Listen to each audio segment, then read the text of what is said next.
Welcome to the Heal, Thrive, Dream podcast, where trauma survivors become healthy thrivers. Each month, we'll feature a theme in the trauma recovery and empowerment field. To promote your recovery, healing, and learning how to build dreams, here's your host, Karen Robinson, transformational coach and therapist.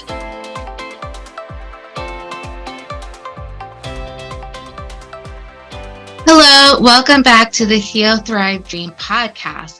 Today, our guest is Dina Saalisi.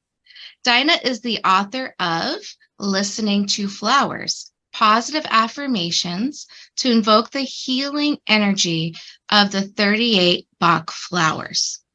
Dina is a healer, author, and educator with skills as a national board health and wellness coach, Bach Foundation registered practitioner, and certified hypnotherapist.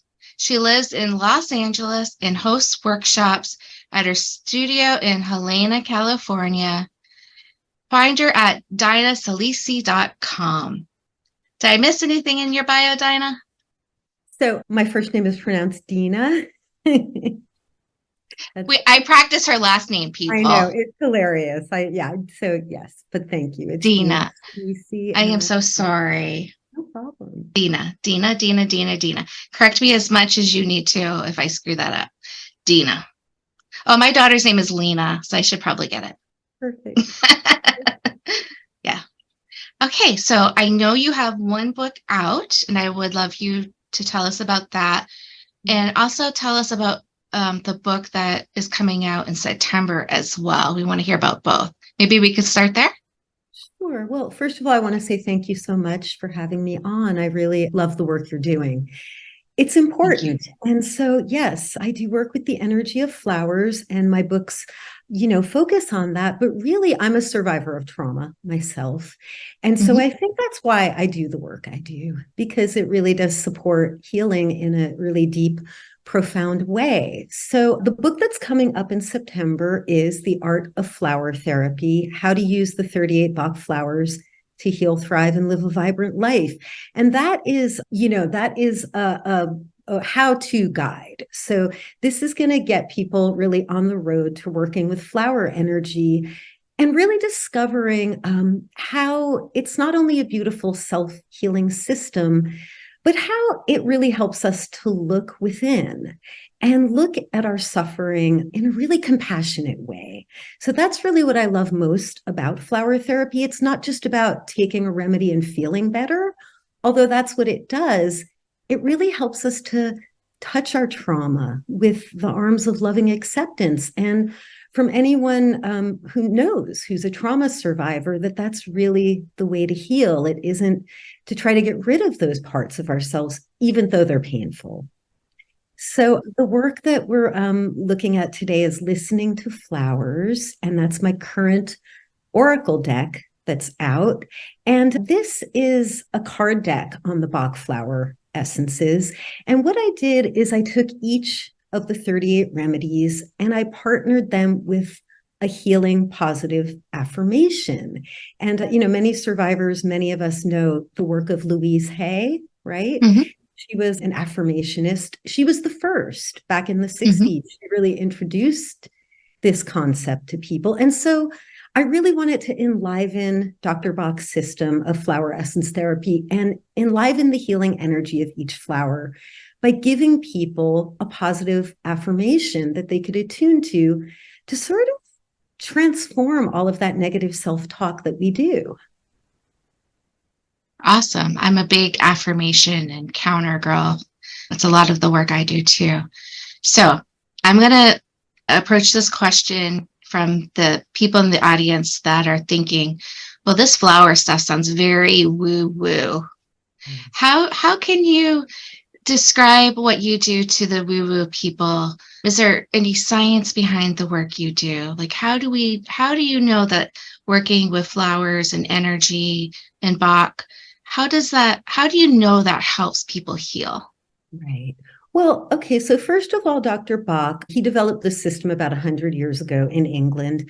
He was a scientist. He was a surgeon. He was like the highest kind of doctor. And what he began to notice was that treating patients from a diagnosis cure perspective wasn't getting him far enough. Like he was also an intuitive. And what he began to notice was that if he focused on people's physical challenges based on the emotions they were experiencing, that they began to heal at a much quicker rate. So, he was also an herbalist, a homeopath, and he believed profoundly in the healing energy of nature. So he went out into nature and he developed these 38 remedies, and they've been used all over the world now for nearly 100 years. And there are thousands and thousands and thousands of practitioners that use them with clients. And there's probably millions of people that use them on themselves because, maybe I think in America, we're a little more suspect of it if there's not scientific proof. But all over Europe, I think people are kind of more attuned to the energies of nature. They're more used to that. So that said, to me, the proof is in the pudding. I've used flower remedies for over 30 years. They've profoundly helped me to heal childhood trauma, as well as other self-help methods. I'm a seeker and I'm a healer, and I believe that we're all healers at the core. And what that means to me is that we have an innate ability to attune to our bodies and know what we need in order to heal. And so that brings me to the woo-woo question. Well, is nature woo-woo? I mean, everybody I know feels better in nature. And that's not just because it's beautiful or maybe we have time off to wander in the woods. It's because it really holds us. And I like to point out to people that it is the one source of life force energy that nourishes every living being on the planet, whether it be people, animals. It is the atmosphere that we're a part of.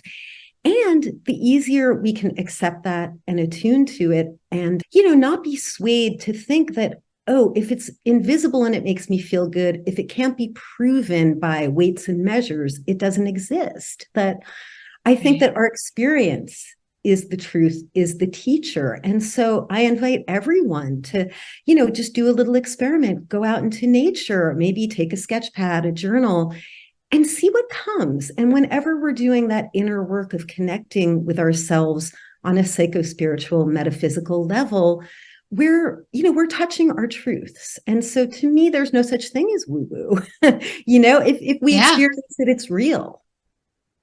I love how you're describing that. And I was originally, no, nature's not woo-woo, but maybe everything's woo-woo.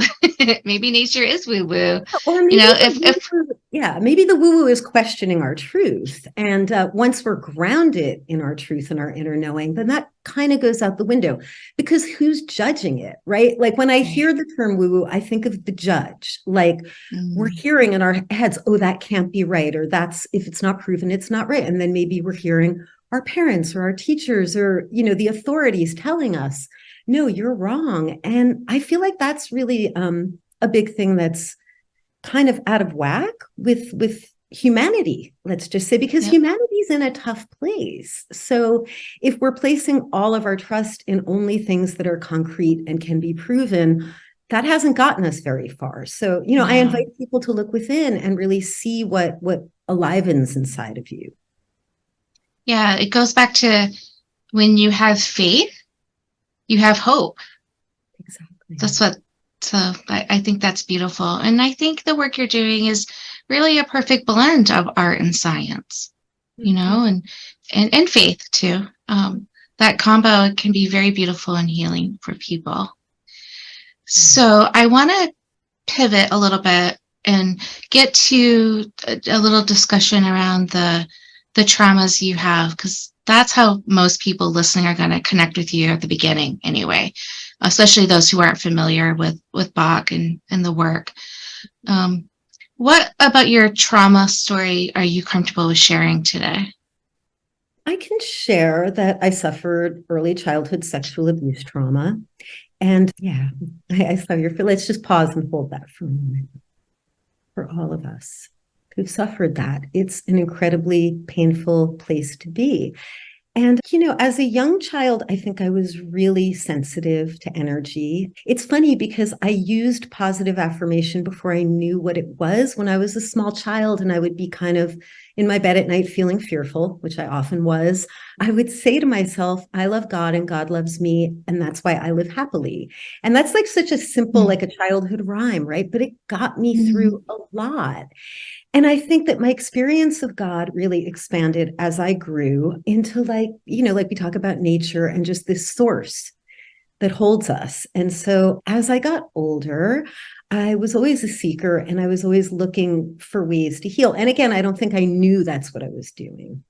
So when I was about 19, and I was kind of a risky teenager too, like I did risky things. But when I was about 18, I got a full-time job, and that really gave me purpose.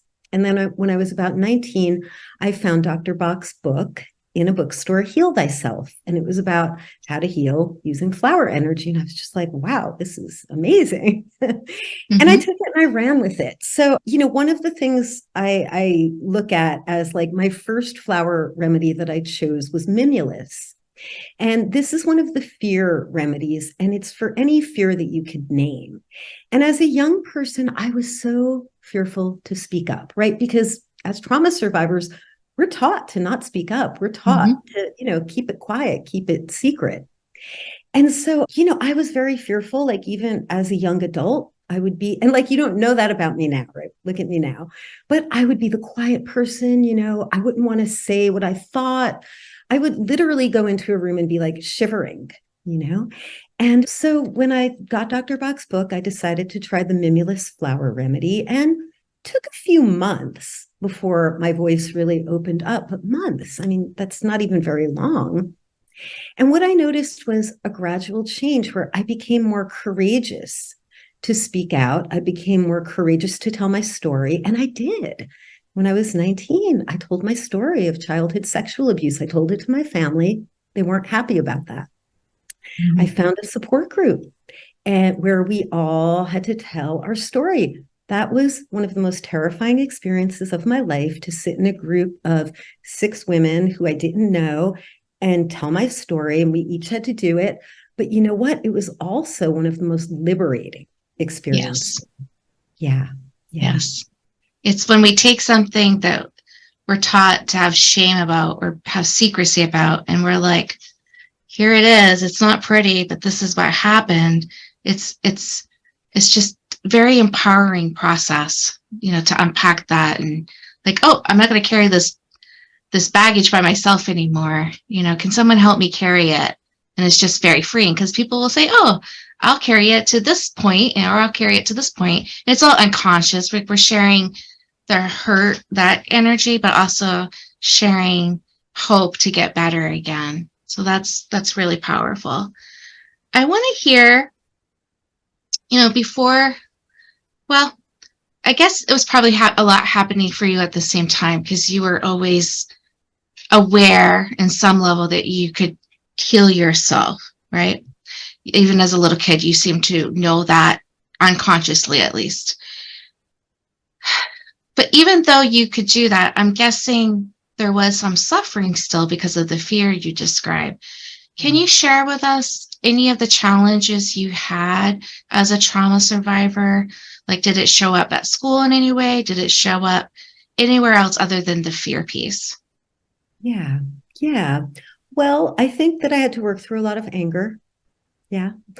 And that probably came later in life. When I was pregnant with my first child, which he's almost 28 now, so that was quite a while ago, a lot of the trauma began to surface again when I became a new mother. Yeah. And I was angry. Yeah, I was angry. And, I have a partner. We've been together nearly 30 years, and we've been through everything together.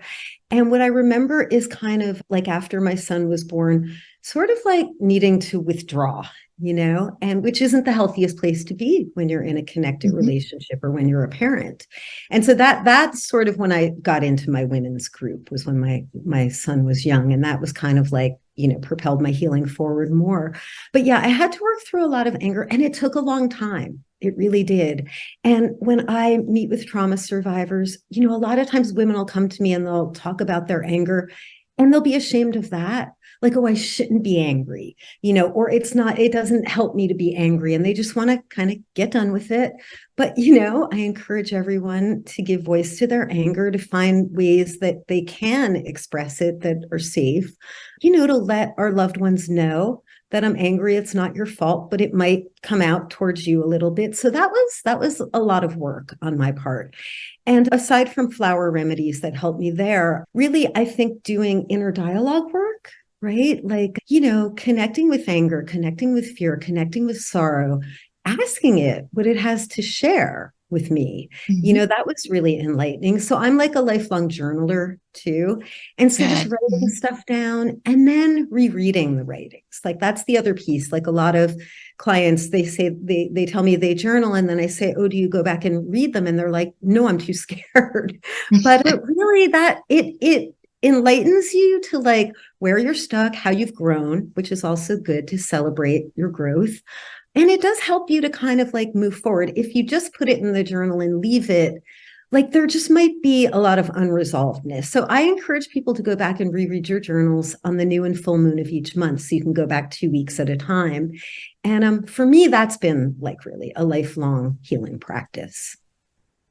I love that idea. I haven't thought of doing it based on the moons, even though I have a planner based on the moon cycles. So that's cool.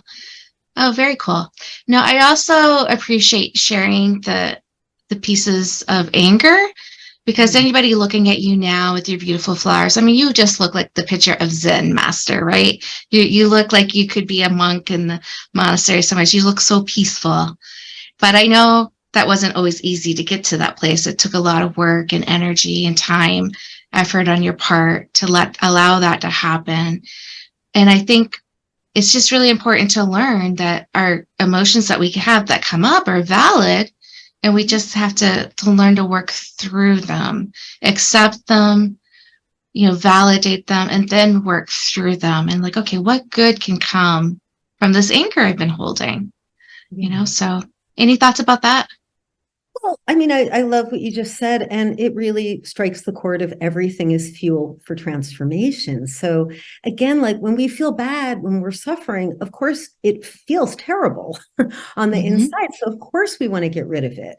I think all too often we've adopted habits, though, that don't serve us, right? So it's about stepping forward and when you're ready to heal. So, I mean, like, I'm pretty sure everyone who's listening is ready to heal, or they wouldn't be here right now listening.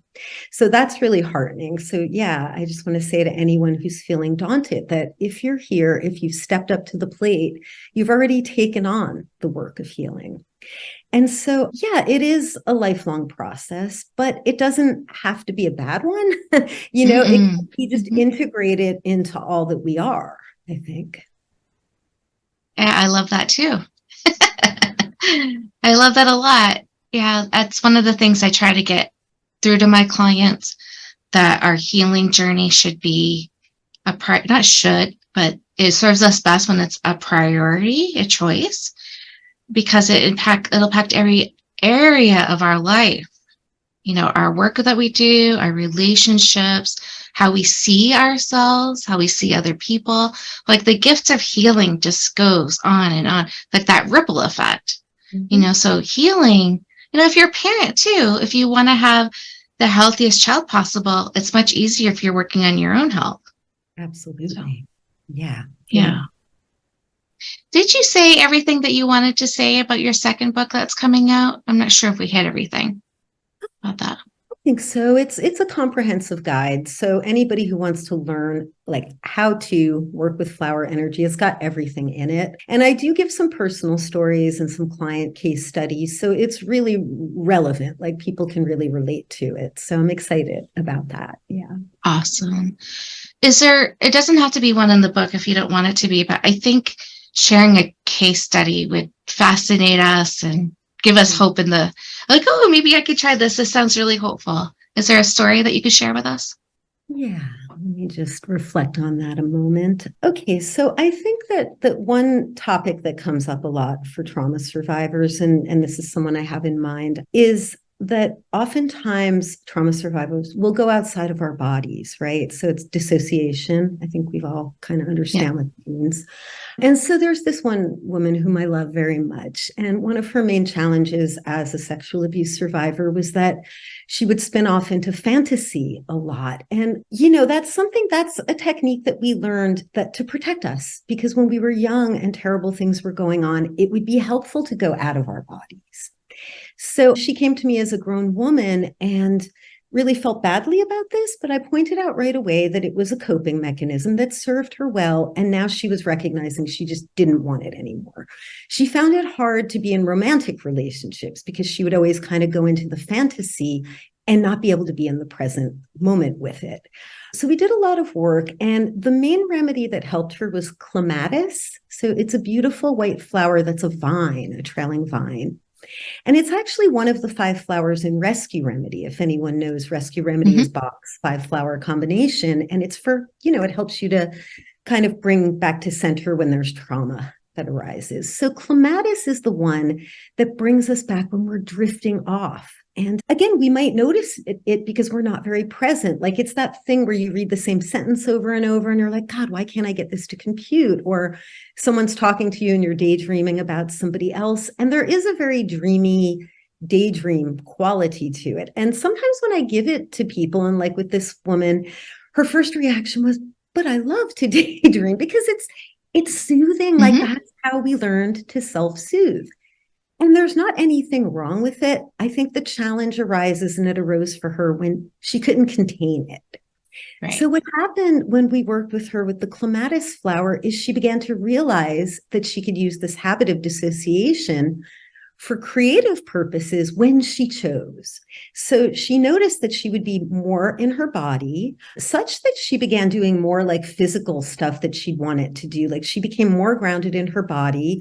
It became easier for her to deal with romantic relationships. And then she could use the quality of, let's say, imagination for creativity rather than having it take her out of the present moment. And that was a really beautiful transformation. Oh, I love it so much. I know I say I love it too much during this podcast, so I apologize for that. I got to expand my vocabulary, I think. But no, I really do love it, though. It's taking something that our behaviors are not always cons. Like we can turn them into strengths, and turning dissociation into a strength for creativity is just beautiful. But recognizing there's a time and the place for it. And maybe the dissociation is just not helpful if you're doing your taxes, or other routine, boring things. Our brain is naturally, especially if we're good at it, it's going to naturally want to dissociate. And we have to practice that focus during that time. So when I work with clients that dissociate, and they want to for creativity, one of my clients, she does a lot of role play work with video games and in her writing. I'm like, yeah, let's just put that where that's something you do after you get your work done, and have it to look forward to. And that way she's not beating herself up all the time when she's doing it. So that's really cool. Yeah. Okay. I want to see what else would be helpful to ask. Can you tell us a little bit more about your workshops? Absolutely. Well, I have a few. I like to wear different hats. So I do have a monthly flower circle. It's online and it's free. And you can go onto my website and just register for it. But that's a 90-minute class. And what I do is I deal with a different emotional challenge every month. And then I lead everyone through a guided visualization practice. And then we talk about flower remedies that support. So that's just a beautiful community. And it's for anyone. If you work with flower energies or not, it doesn't matter. It's very easily accessible. And then I do an 8-week flower remedy class that teaches you the complete system. And I'll run that again in the fall. And yeah, I'm always doing different stuff. So hopefully, I know in 2024, I'll be doing more live in-person workshops. And I have Circle that I run in Northern California in St. Helena. And that I do that on the full moon of each month. And again, it's like a guided visualization. I work with the crystal sound healing bowls. So I'll do a little sound bath for people, and I meet with clients one-on-one. So I'm very easy to connect with. And I love emails too. If people want to reach out, if you have any questions, I'm here. That's awesome. Before we end for today, is there any other words of encouragement you have for our listeners that are really struggling out there? How could you encourage them today? Yeah, well, the thing that comes is that you are not alone. You are not alone. And I just want to also remind everybody, if you do feel alone and you feel isolated, that it's always good to reach out as much as you can, even if it's just an email, a text, a phone call to a friend. I do encourage trauma survivors to find a supportive circle. You know, the power of group healing is phenomenal. Like we talked about earlier, just having that container to hold you and to be witnessed and to witness others is like transformative in and of itself. Absolutely agree. Well, you're beautiful inside and out. So thank you for sharing your wisdom with us today. Thank you, Karen, and thank you for all of your good work in the world. Thank you. Thank you for listening in today. Please join us next week, same day and time. Also, I would love for you to check out my website, healthrivedream.com.